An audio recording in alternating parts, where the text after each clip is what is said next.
자, 읽기 전에 같이 암송해 보겠습니다. 시작. 내 이웃에 대하여 거짓 증거하지 말라.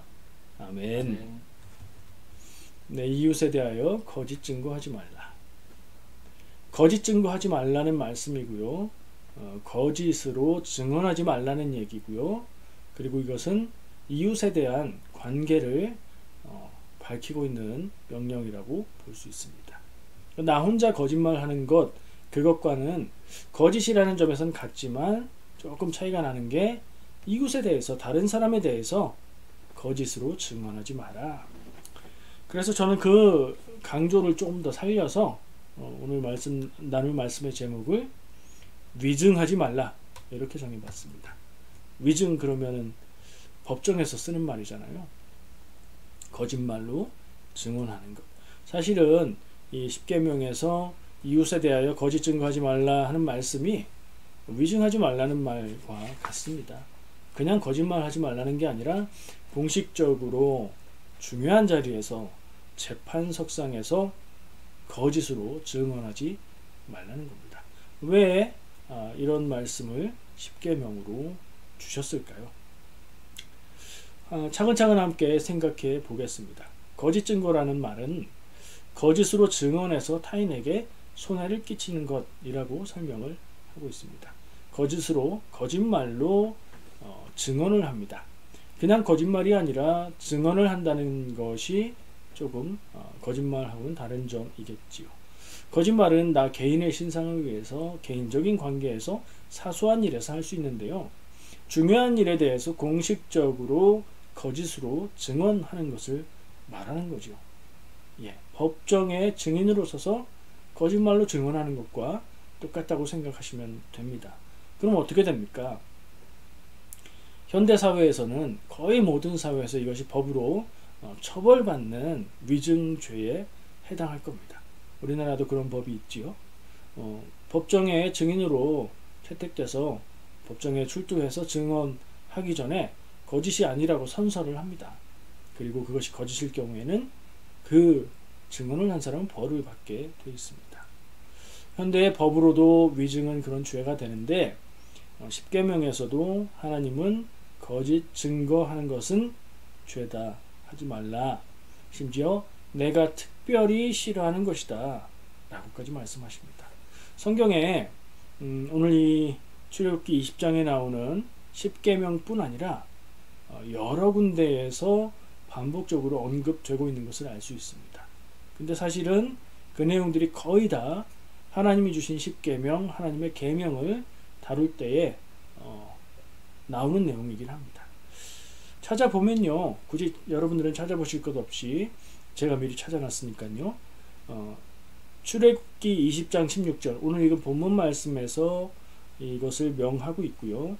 23장에 가서 또 같은 내용으로 23장 1절에도 하나님이 명령하시고요.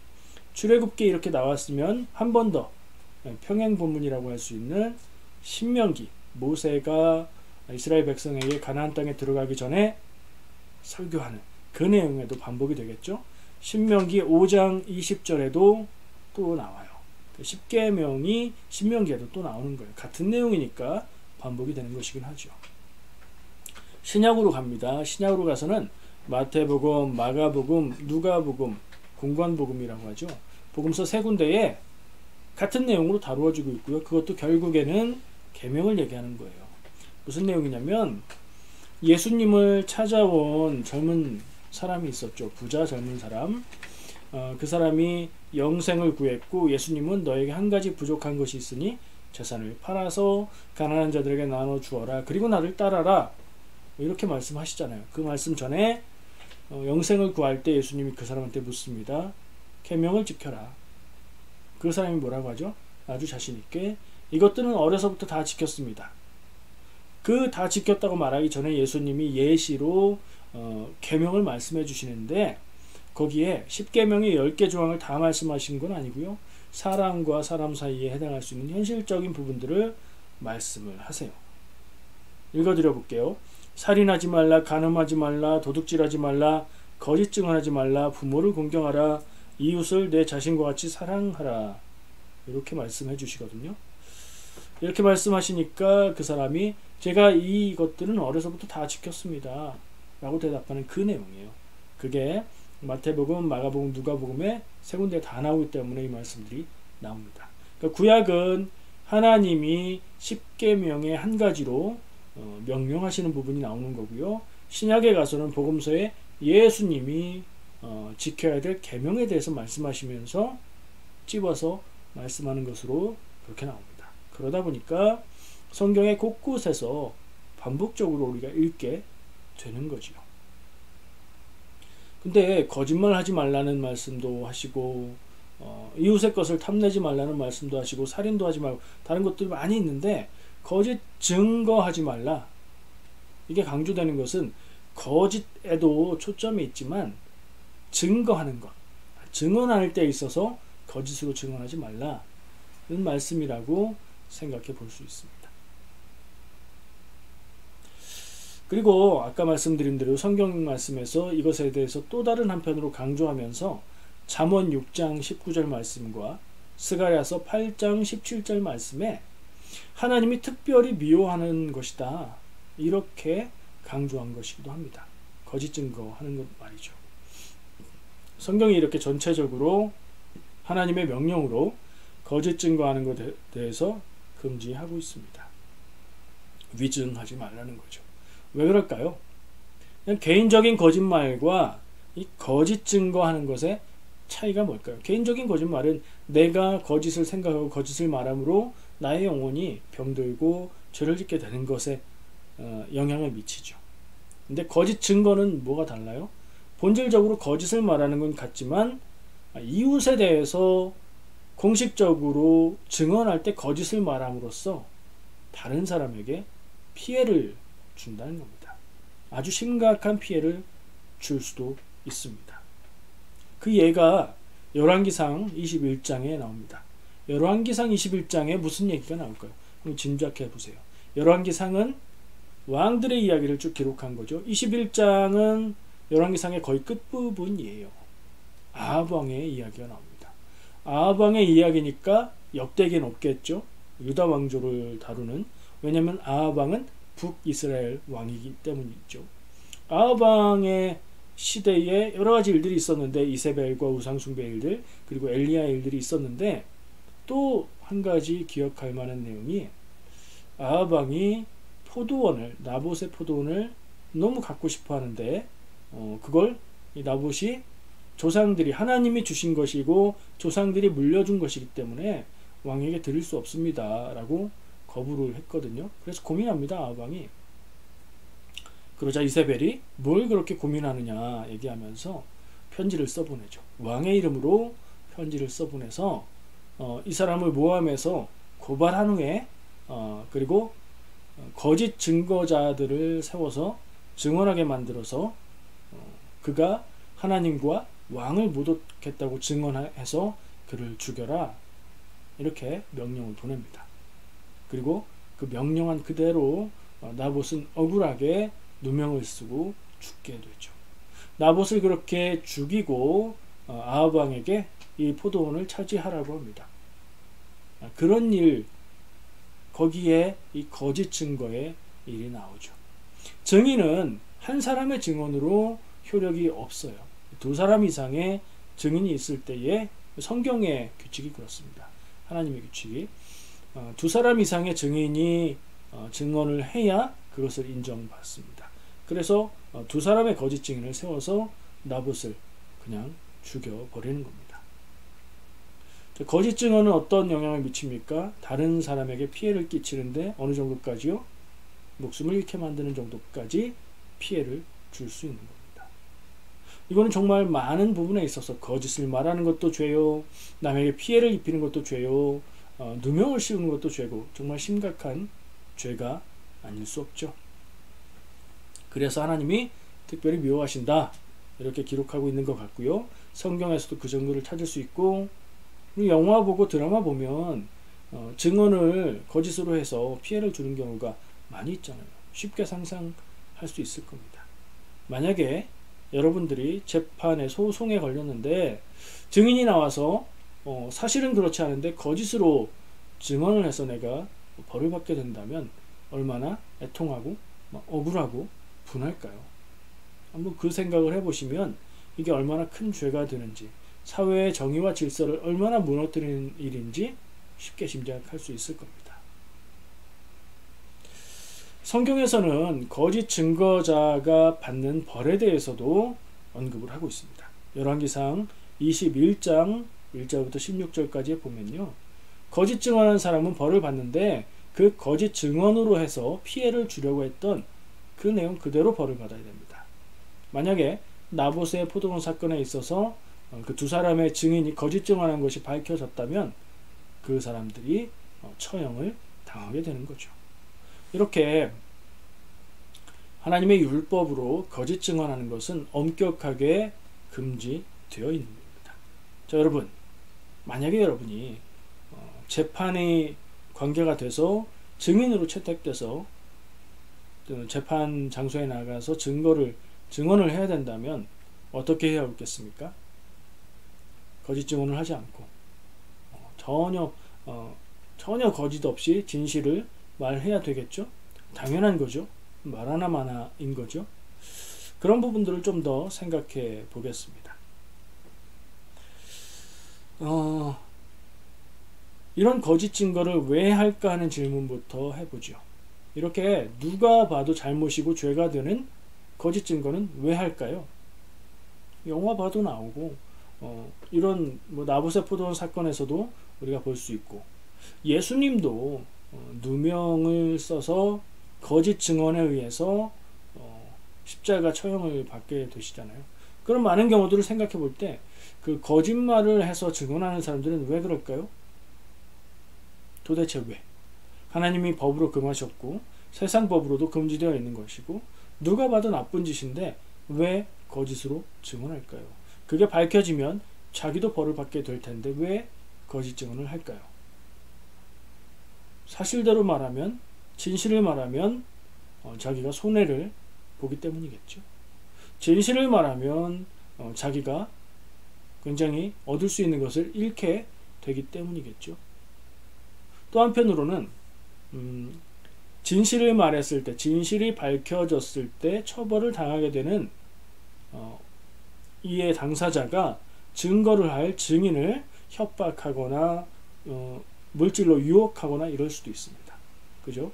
그러면 자기와 직접 관계되었을 때 거짓 증언한 것은 자기의 유익을 위하고 자기가 손해 안 보기 위해서 하는 일이고, 제3자의 죄를 덮어주기 위해서 하는 일은, 이거는 이제 나의 유익이라기보다 다른 사람의 유익을 위해서 내가 협박을 받거나, 그러니까 피해를 보지 않기 위해서 이거나 그런 것들 때문에 거짓 증언을 하게 되겠죠.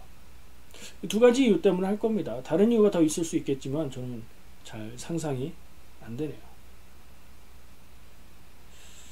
결국엔 이 두 가지를 다 종합해서 생각해 보면 이게 내가 이익을 얻게 되는 것이든가 내가 피해를 보는 것을 피하기 위해서든가, 이것으로 하나로 묶어질 수 있는 것 같아요. 그렇죠?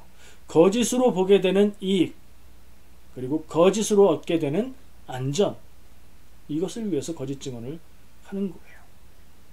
근데 그게 정말로 이익이고 정말로 안전이 될 수 있을까요? 거짓은 드러나게 마련이잖아요. 그 생각을 하면 뭐가 답이겠습니까? 진실을 말하는 게 답인 거죠. 자, 우리가 왜 거짓 증거를 하는가 하는 생각을 해봤을 때 자기의 유익을 위해서 혹은 안전을 위해서 두 가지를 말할 수 있을 때, 그럼 결론을 내려보면 그 거짓 증거를 하지 말라는 게 하나님의 명령이시니까, 그것과 연결해 봤을 때 이거 정말 중요해서 제가 강조하고 싶은 거예요. 내가 어려움을 겪게 되고 내가 손해를 보게 될지라도, 심지어 협박을 당하고 있을지라도, 영화에 보면 많이 나오는 설정은 뭐예요? 나는 죽어도 나는 진실을 말한다. 그렇다면 네가 사랑하는 애인이나 가족이나 자녀를 붙들고 협박을 하는 경우가 있잖아요. 그럴지라도 어떻게 해야 된다는 거예요? 하나님의 백성이고 하나님의 자녀라면 그런 손해와 위험과 협박 가운데서도 굴하지 않고 거짓이 아닌 진실을 말해야 한다는 거죠. 이거 정말 중요한 일입니다. 그냥 거짓 증언하지 마라. 당연하지. 난 거짓말하는 사람이 아니야. 라고 말할 수 있지만 나의 이익과 손해와 안전과 생명이 걸려있는 일일 때에 우리가 그것을 걸고 진실을 말할 수 있을까요? 한번 구체적인 것을 상상해 보면서 질문해 볼 필요가 있습니다. 하나님은 그것을 하지 말라는 겁니다. 진실을 말해서 내가 죽을지라도, 진실을 말해서 내가 손해를 볼지라도, 진실을 말함으로 나와 내 가족이 위협을 당하고 위험하게 될지라도 하나님의 자녀라면 진실을 말해야 된다는 겁니다.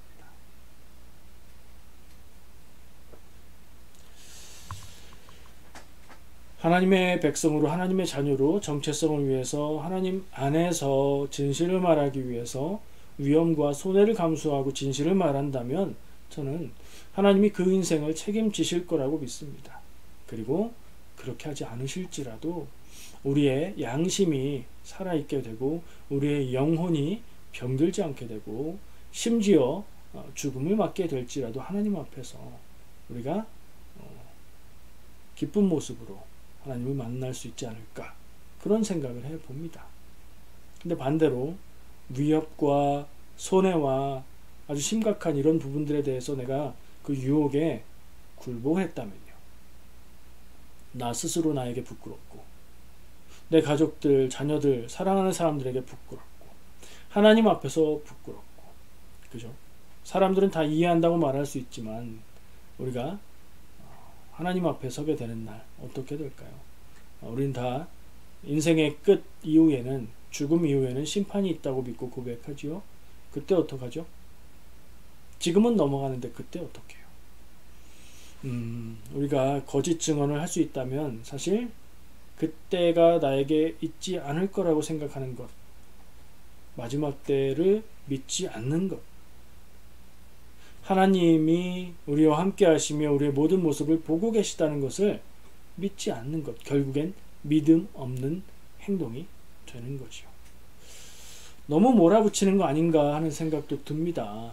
사람이 두려운 마음도 들고 여러 가지 생각 가운데 현실 속에서 모든 일 앞에 진실만을 말하는 게 쉬운가? 어렵죠. 어렵지만 어렵기 때문에 그것이 가치 있는 것이고, 그래서 하나님이 진실을 지키라고, 진실의 입술로 살아가라고 명령하고 있는 것 아닐까 생각합니다. 여러분, 오늘 메시지 들으시면서 거짓 증거하지 말라를 하나님의 명령으로 여기고 진실을 말하며 사실 수 있습니까? 진지하게 스스로 질문해 보시고 대답해 보시기 바랍니다. 조금은 다른 얘기인데 한 가지 주제를 더 나누고 싶습니다. 가짜 뉴스, 이제는 너무나 익숙한 용어죠. 가짜 뉴스에 대해서 어떻게 생각하십니까? 가짜 뉴스 나쁘죠. 그거 도대체 누가 만드는 거야? 이해가 안 되죠. 근데 모릅니다. 여러분도 가짜 뉴스를 보고 깜빡 속아서 이거 긴급한 거다, 이거 중요한 거다 생각하고 공유하고 퍼나르고 있을지도 모르는 겁니다. 가짜뉴스 얘기를 왜 할까요? 가짜뉴스를 만드는 사람은 이웃에 대해서 거짓 증거하는 것 아닐까요? 아마 그래서 그런 생각을 하면서 이 내용이 떠올랐을지도 모르겠습니다. 가짜뉴스를 만드는 사람은 왜 만들까요? 전 정말 궁금했습니다. 근데 가짜뉴스들의 출처가 주로 어떤 공신력 있는 기관이나 이런 데가 아니라 개인적으로 매체를 통해서 정보를 제공하는 경우, 예를 들면 유튜브나 혹은 카카오톡에 정보를 공유하는 경우들이거든요. 그러다 보니까 개인이 정보를 만들어내서 내놓았을 때 얻을 수 있는 것들이 있어요. 인기를 얻을 수 있고 지지를 얻을 수 있고 경제적인 수입을 얻을 수도 있습니다. 아마도 그런 이유 때문에 그러지 않나 생각을 합니다. 자, 그러면 아무리 생각해봐도 오늘 이렇게 예배하며 함께 말씀을 나누고 있는 여러분들 중에 가짜뉴스의 최초 제작자는 없을 것 같아요. 그런데 우리 모두가 가짜 뉴스를 공유할 수 있는 위험은 있지요. 유튜브에서 굉장히 긴급한 것 같고 중요한 것 같은 뉴스를 봤어요. 그러면 우리 사랑하는 사람들과 함께 나누지 않겠어요? 나에게 카카오톡을 통해서 많은 사람들이 모르는 정말 긴밀하고 중요한 비밀의 일들이 전해졌어요. 이거 빨리 나눠야지 생각할 수 있겠죠. 근데 그러기 전에 점검해 봐야 됩니다. 제가 좀 방법을 검색을 해봤고요. 많은 방법들을 이야기하더라고요. 그만큼 가짜 뉴스의 폐해가 심각하다는 얘기 아닐까요? 그 내용 중에 제일 짧은 걸로 하나 골랐습니다. 가짜 뉴스 구별법, 대처법 4가지. 4가지만 잘 지켜도 가짜 뉴스를 구별할 수 있고 분별할 수 있다는 얘기인데요. 자, 잘 들으시고 기억하시기 바랍니다. 첫 번째, 뉴스의 출처를 확인하라. 유튜브나 카카오톡, 주로 그 2가지 매체를 통해서 많이 전파되는 것 같은데, 어떤 새로운 뉴스, 중요한 뉴스를 접했다. 그러면 확인하라는 겁니다. 그 출처가 어디인지. 정말로 믿을 만한 기관이나 언론이나 어떤 믿을 만한 곳에서 나온 이야기인지 그렇지 않은지 확인해야 되는 겁니다. 근데 정말 속이려고 작정하면요, 정말로 교묘하게 믿을 만한 기관에서 발표한 것처럼 꾸미는 경우도 있거든요. 그래서 그 정보의 내용 속에 언급되는 출처만 보고 믿으면 안 돼요. 그건 거짓말하는 사람이 나는 거짓말하지 않습니다 라는 거짓말을 하는 거잖아요. 그러면 어떻게 해야 되느냐? 다른 경로로 확인해 봐야 되는 거죠. 유튜브의 영상에서 제가 신문에서 봤습니다, 언제 이런 얘기가 있었습니다 라고 얘기하면 그 얘기를 듣고 믿는 게 아니라 그 신문을 확인해야 되는 거죠. 출처를 직접 확인해야 됩니다. 믿을 만한 출처를 갖고 있는지 봐야 되고, 그 출처를 다른 경로로 확인해 봐야 됩니다.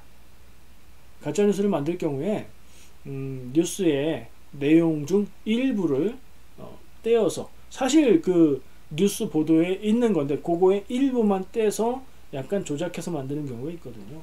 그래서 그런 얘기가 있는지 없는지 뿐만 아니라 사실에 맞는 건지 확인을 해야 돼요. 그러니까 이 가짜뉴스를 구별하려면 노력이 필요한 겁니다. 그래서 저는 이런 노력까지 안 해도 되는 긴급하고 중요해 보이는 소식을 들었을 때 내가 직접 공유하지 않고 가장 쉬운 방법으로 확인하고 확인될 때까지 기다리는 것, 그게 최선인 것 같아요. 정말 중요하고 긴급한 일이라면 정부나 언론이나 공식적인 기관들이 발표를 할 겁니다. 두 번째, 첫 번째 뭐였죠? 뉴스의 출처를 확인하라. 두 번째, 뉴스의 출처를 밝히지 않는 경우들도 있어요. 어떤 소식들은 그러면 작성자가 있는지 확인하라. 결국엔 같은 거죠. 근데 어떤 공신력 있는 기관이나 언론이 밝혀지지 않을 경우에는 근거를 누구라고 밝히고 있는지 봐야 돼요. 어떤 사람이, 믿을 만한 사람이, 뭐 이런 거 안 돼요. 그리고 그 소식에서, 그 뉴스에서 정말 작성자를 구체적으로 밝히고 있다면 조금은 더 믿을 수 있겠죠. 그리고 또 다른 경로로 확인해 봐야 돼요. 그 사람이 정말 믿을 만한 사람인가, 그리고 그 다루고 있는 그 소식의 그 분야의 전문가인가. 만약에 의사가 의학 분야가 아닌 과학 분야에 대해서 얘기하고 있다, 그러면 그거는 무시하셔도 됩니다. 과학자가 의학 분야에 대해서 얘기한다, 이렇게 자기 전문 분야가 아닌 이야기를 하는 경우는 그냥 무시하세요. 그냥 참고만 하세요.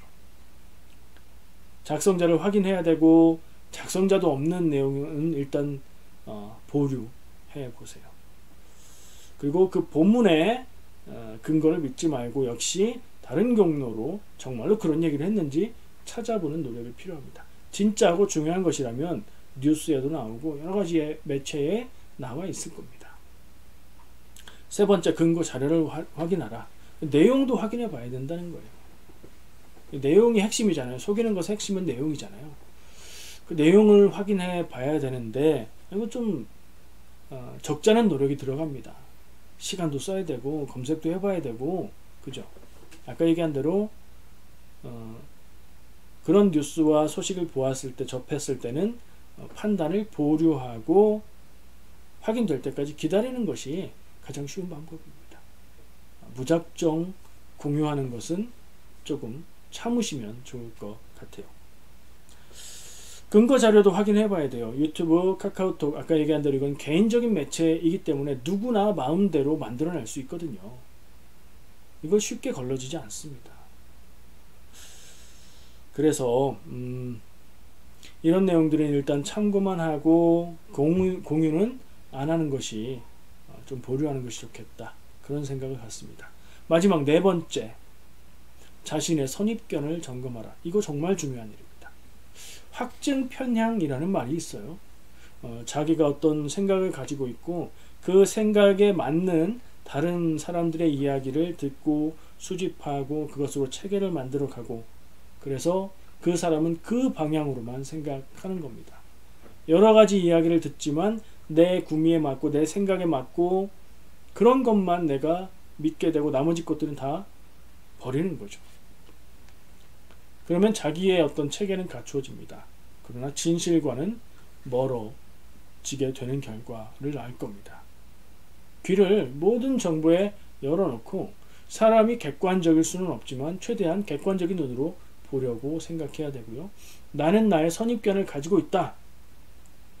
내 선입견이 이게 맞는 정보인데 거부할 수도 있고, 내 선입견하고 딱 맞는 내용이라서 내가 검토도 하지 않고 확인도 하지 않고, 확인을 하지만 맞다라고 생각되는 부분만 신뢰하고 있지는 않는지 점검해 봐야 된다는 겁니다. 자신의 선입견, 정말 무서운 것이 이거 앞에서 1, 2, 3 확인하라 이 모든 것을 다 아무 의미 없게 만드는 거예요. 내가 봤을 때 내 생각에 꼭 맞는 이야기면 그럼 왜 확인합니까? 맞는 얘기인데. 근데 그걸 해야 된다는 얘기예요. 자기가 누구나 그래요. 누구나. 더 많이 쏠려 있는 사람이 있고 조금 덜 그런 사람이 있지만 누구나 선입견이 있고 누구나 자기 입맛에 자기 생각에 맞는 것, 맞지 않는 것을 가지고 있어요. 그 사실을 우리가 깨달아야 되고, 아닌 것 같을 때 다시 봐야 되고 맞는 것 같을 때도 다시 봐야 됩니다. 세상에 누구도 객관적인 사람은 없습니다. 우리 모두가 내 입장과 내 지식과 내 성향 안에서만 생각하고 판단하고 지식을 쌓아가고 있기 때문입니다. 가짜 뉴스를 생산하는 것은 정말 나쁜 죄고요. 가짜 뉴스에 혹해서 그것을 공유하는 것도 이 나쁜 죄에 동조하는 일이 됩니다. 사실 가짜 뉴스를 공유하는 것이 거짓 증거냐 이렇게 물으면 그건 아닐 수 있어요. 그 혐의는 약간 벗어날 수도 있어요. 왜냐하면 난 그게 사실인 줄 알고 공유했거든요. 의도에 있어서 거짓이 아니잖아요. 그래서 그 악함을 조금 약하다고 볼 수 있지만, 그러나 그 결과를 볼 때 어떻습니까? 의도적으로 거짓을 뉴스로 만들어서 나눈 사람하고 그것에 속아서 공유한 사람하고 그 결과에 대한 책임은 누구에게 있고 누구에게 더 클까요? 다를 게 없습니다. 그래서 조심해야 되는 것 같습니다. 자, 우리가 살아가면서 경험할 수 있는 것에 적용을 해봤는데요. 신앙적인 것에 있어서도 똑같습니다. 우리가 신앙생활하고 교회에서 성경 보고 말씀 나누고 할 때에 우리가 일반적으로 그리고 같이 무리 되지 않는 선에서 같이 듣고 받아들이고 깨닫게 되는 하나님의 말씀들이 있죠. 근데 가끔 정말 듣지 못했던 성경에 대한 해석을 이야기하면 이게 잘못된 것일지라도 우리를 혹하게 만들 때가 있습니다. 약간의 진실에 거짓을 섞어서 말해버리면 우리가 속아 넘어가게 될 수도 있지요. 악한 의도로 그런 것을 전할 때에 거기에 넘어가서 그것을 공유하고 거기에 빠지고 매몰되는 것도 역시 분별 없는 그 결과는 죄의 결과와 다를 것이 없게 되는 그런 것이라고 생각을 합니다. 오늘 말씀 이웃에 대해서 거짓 증거하지 말라는 말씀을 생각했는데요. 우리가 증인의 역할을 하게 될 때 진실을 말하자. 쉽게 적용할 수 있는 거죠. 두 번째 교훈은 우리가 진실을 말하는 것으로 인해서 손해를 보고 피해를 입고 괴로움을 당하게 될지라도 하나님의 자녀요 믿는 사람이라면 하나님의 명령을 기억하고 진실을 말하자. 이게 가장 중요한 핵심인 것 같고요. 가짜뉴스에 대한 생각도 나누었었죠. 악의로 가짜뉴스를 만드는 일 절대 하지 말아야 될 큰 죄고요. 지혜가 부족해서 분별하지 못해서 가짜뉴스를 공유하는 일도 어리석은 일입니다. 그래서 일단 그런 냄새가 조금이라도 난다 그러면 참고 기다리는 게 더 쉽고 지혜로운 길이 아닌가 생각합니다. 마지막에 했던 얘기가 저는 좀 인상적입니다. 물론 제가 자료를 찾아보고 그것을 인용한 거지만 자기의 선입견을 점검하라. 이건 가짜뉴스를 볼 때도 마찬가지고요. 성경 말씀을 나눌 때도 마찬가지고 어떤 일에 대해서 가치를 판단할 때도 마찬가지인 것 같아요. 누구나 선입견을 가지고 있다는 것을 기억하고 내 생각과 다른 내용들을 전할 때 귀담아 들을 수 있는 지혜가 있었으면 좋겠습니다. 그래서 조금이라도 더 균형 잡힌 그런 삶을 살아가시기를